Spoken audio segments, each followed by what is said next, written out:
नमस्कार। आपका अखबार के संग में आपका स्वागत है। मैं हूं प्रदीप सिंह। हमारे देश का जो बॉलीवुड है यानी सिनेमा के जो स्टार हैं और ख़ास तौर से जो अपने को सुपरस्टार मानते हैं, सुपरस्टार समझते हैं, उनमें से ज़्यादातर लोग अनपढ़ किस्म के हैं, जिनके पास दिमाग नहीं है, जिनको अपने देश से कोई लगाव नहीं है, कोई प्रेम नहीं है, जिनमें राष्ट्रीयता या भारतीयता दूर दूर तक उनको छूकर नहीं जाती है। भारतीय संस्कृति उनको सबसे बुरी लगती है।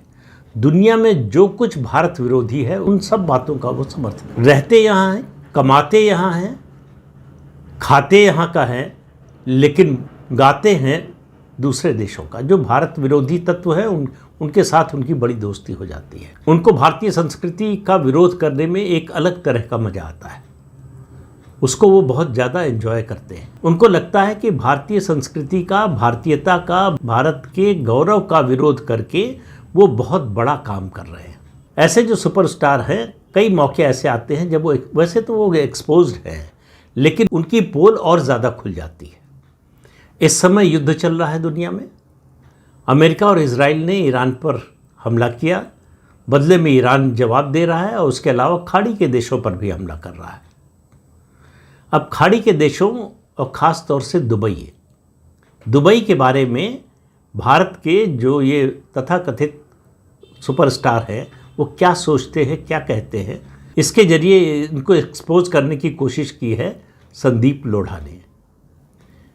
एक सोशल मीडिया पर पोस्ट डाला जो मेरे एक मित्र ने मुझे फॉरवर्ड किया, और इस पोस्ट में उन्होंने कुछ सुपरस्टार्स का नाम लिया है और उनकी बातों को कोट किया है। एक एक दो लाइन का है।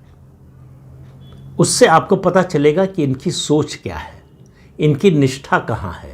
शुरुआत की है शाहरुख खान से, जो अपने को फिल्म इंडस्ट्री का बादशाह कहलवाना पसंद करते हैं। इनके मुताबिक दुबई हमारा दूसरा घर है। ये भारत के नागरिक हैं, लेकिन इनको इससे बड़ा बोझ कोई नहीं लगता। ये आज छोड़ दे नागरिकता अगर भारत में पैसा न मिल रहा हो। भारतीय लोग लाइन में लगकर इनकी फिल्म का टिकट न खरीदते हों और इनको धनवान न बनाते हों, इनको लोकप्रिय न बनाते हों।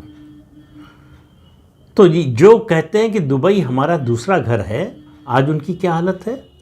वो इस समय बंकर में रह रहे हैं। तो अपने दूसरे घर में बंकर में छिपे हुए हैं। भारत में उनको रहते हुए कभी ये नौबत आई क्या? जो बात उन्होंने संदीप लोढ़ा जी ने कही है उसमें मैं कुछ जोड़ते हुए बात को आगे बढ़ा रहा हूँ। अनुष्का शर्मा और विराट कोहली ये दुबई में हैं। मतलब जब ये पोस्ट लिखी गई उस समय तक थे, लौटे हैं कि नहीं मालूम नहीं। इन्होंने लग्जरी रील शूट की, इन्फिनिटी पूल में देखे गए और रूफ टॉप रेस्टोरेंट पर डिनर किया। इन सब में से किसी चीज़ में कोई बुराई नहीं है। ये उनका जीवन है, कहाँ कैसे जीवन बिताएं, किस सुविधा का लाभ उठाएं, किसका न उठाएं, ये उनका अपना निजी मामला है। इस पर मेरी कोई टिप्पणी नहीं है, ना मुझे लगता है संदीप जी कोई टिप्पणी करना चाहते थे। लेकिन ये लोग अभी इवैक्यूएशन की कतार में लगे हैं कि किस तरह से दुबई से निकले और निकल कर कहाँ आना चाहते हैं? भारत। क्यों, वो बाद में बात करेंगे। सैफ अली खान और सारा अली खान ने कहा Dubai is whole new you. अब आप समझिए दुबई के प्रति इनके मन में कितना सम्मान है, कितना प्रेम है, कितना अनुराग है। तो इस पर संदीप जी ने टिप्पणी की है, with a go to bag and a bunker address. Dubai में इस समय जो पैसे वाले, रसूख वाले बड़े लोग हैं वो ज़्यादातर बंकर में छिपे हुए हैं। जो होटल में थे वो बंकर में चले गए, कुछ लोग होटल में भी होंगे। दीपिका और रणवीर ये अबू धाबी के ब्रांड एम्बेसडर हैं। वैसे इस बात को या इसकी चर्चा करने से हमारे केंद्रीय स्वास्थ्य मंत्री जगत प्रकाश नड्डा बुरा मान सकते हैं। केंद्रीय स्वास्थ्य मंत्रालय के एक कार्यक्रम का भी उन्होंने दीपिका को ब्रांड एम्बेसडर बनाया है। क्यों बनाया है, उनकी क्या योग्यता है, उस मामले में क्या योगदान है, ये नड्डा जी को पता होगा। तो ब्रांड एम्बेसडर हैं तो तारीफ भी करना पड़ेगा। अबू धाबी की बात कर रहा हूँ मैं। क्या है वहाँ पर? Pure air, luxury, family destination. तो संदीप जी की टिप्पणी है मिसाइल्स की भी फैमिली रेंज है। ऋतिक रोशन, फरहान और अभय देओल, उन्होंने कहा reunited for Yas Land, YAS, और नारातिया जिंदगी को यास बोल। लेकिन अभी उनकी ज़िंदगी ठहरी हुई है। कहाँ से कब किधर से मिसाइल आएगी, ड्रोन आएगा, कुछ पता नहीं है।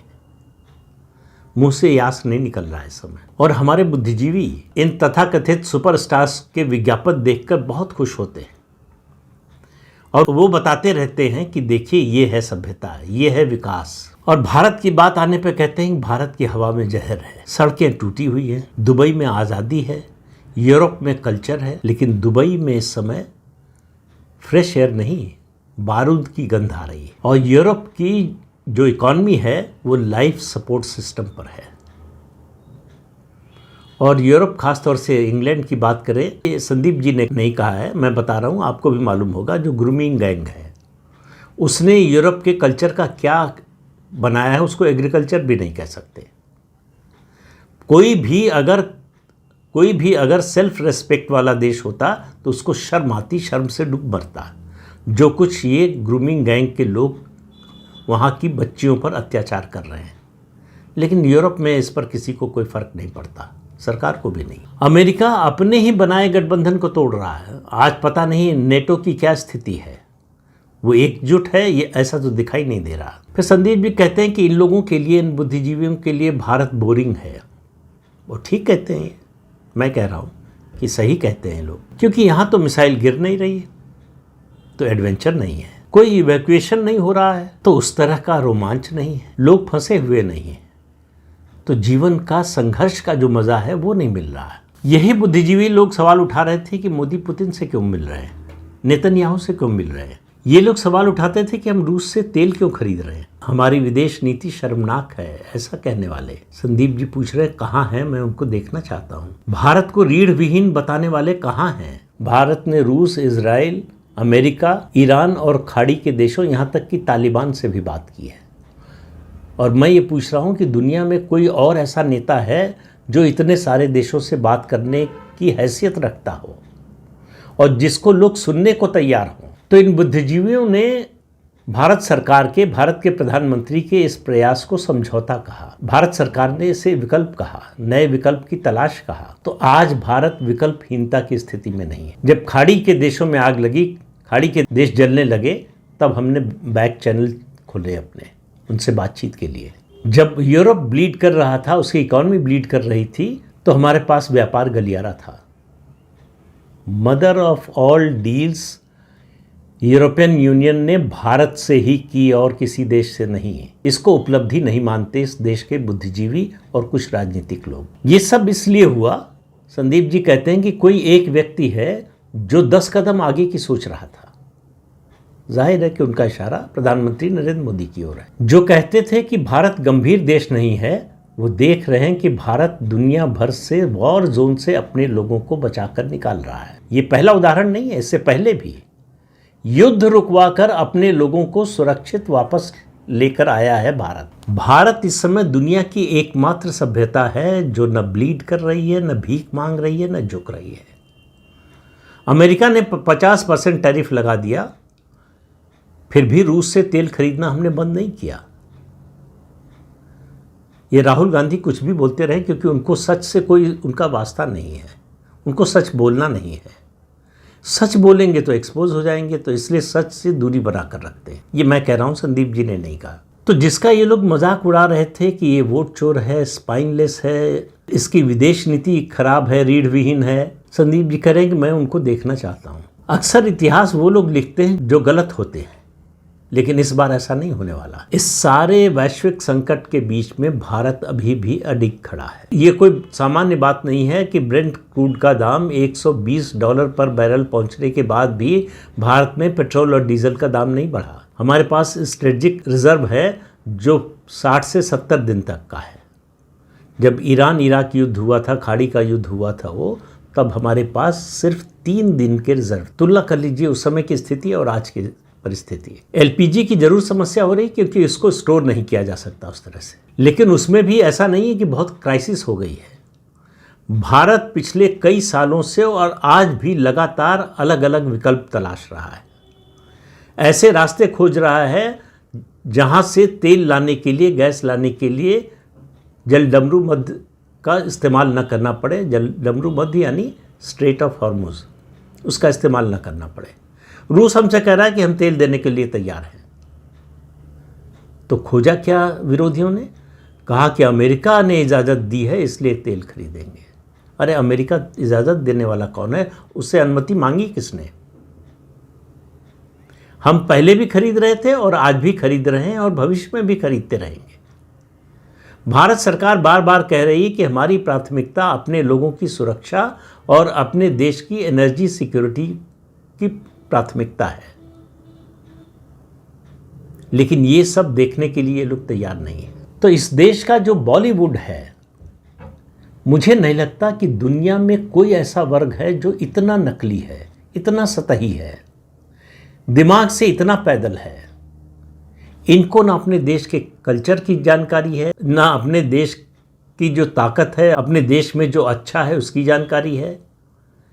इनको भारत में जो कुछ है सब बुरा नज़र आता है, लेकिन भारत का पैसा बुरा नहीं नज़र आता, भारत के लोगों का पैसा बुरा नज़र नहीं आता, जो इनकी फिल्में टिकट खरीद कर देखते हैं। जब भी संकट आए, देखिए संकट के समय आदमी के चरित्र की परीक्षा होती है। भारत पर जब भी संकट आता है, ये लोग भारत के खिलाफ बोलना शुरू कर देते हैं। तो ऐसे लोगों से सावधान रहने की ज़रूरत है और ऐसे लोगों को एक बार नहीं बार बार एक्सपोज करने की ज़रूरत है, क्योंकि इनकी कोई बौद्धिक क्षमता नहीं है। इनकी जो अपर स्टोरी है वो खाली है या भूसा भरा हुआ है, तो ये कोई तार्किक बुद्धिमत्ता की बात नहीं कर सकते। ये वो बात बोलते हैं, ऐसी बात की तलाश में रहते हैं जिससे उनको मीडिया अटेंशन मिले। उनका सारा ध्यान सिर्फ इसी बात पर रहता है।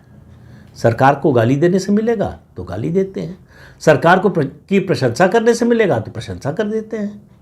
इनका अपना कोई स्टैंड नहीं है। इनकी नज़र में इनका भगवान सिर्फ पैसा है, और जहाँ से भी आए वो लेने को तैयार है। वो चाहे दाऊद इब्राहिम का पैसा हो या यहाँ देश के बैंकों का पैसा हो, व्यापारियों का पैसा हो, हीरा व्यापारियों का या काला बाजार करने वालों का, स्मगलिंग करने वालों का, सब मंजूर है। पैसा आना चाहिए। देश से इनको कोई मतलब नहीं है, देश से इनको कोई प्रेम नहीं है। देश के खिलाफ बोलने के लिए हर समय तैयार रहते हैं, कोई कीमत लगाने वाला चाहिए। तो ऐसे लोगों से हमेशा सावधान रहना चाहिए, जो हमारे आपके बीच में रहते हैं, हमारे आपके पैसे से फलते फूलते हैं, लेकिन हमारे आपके खिलाफ ही बोलते हैं, हमारे आपके खिलाफ ही सोचते हैं। तो इस अंक में इतना ही। अगले अंक में फिर मिलेंगे किसी नए मुद्दे के साथ। तब तक के लिए अनुमति दीजिए। आपसे अनुरोध है कि चैनल देखिए, शेयर कीजिए, लाइक कीजिए और सब्सक्राइब जरूर कीजिए। नमस्कार।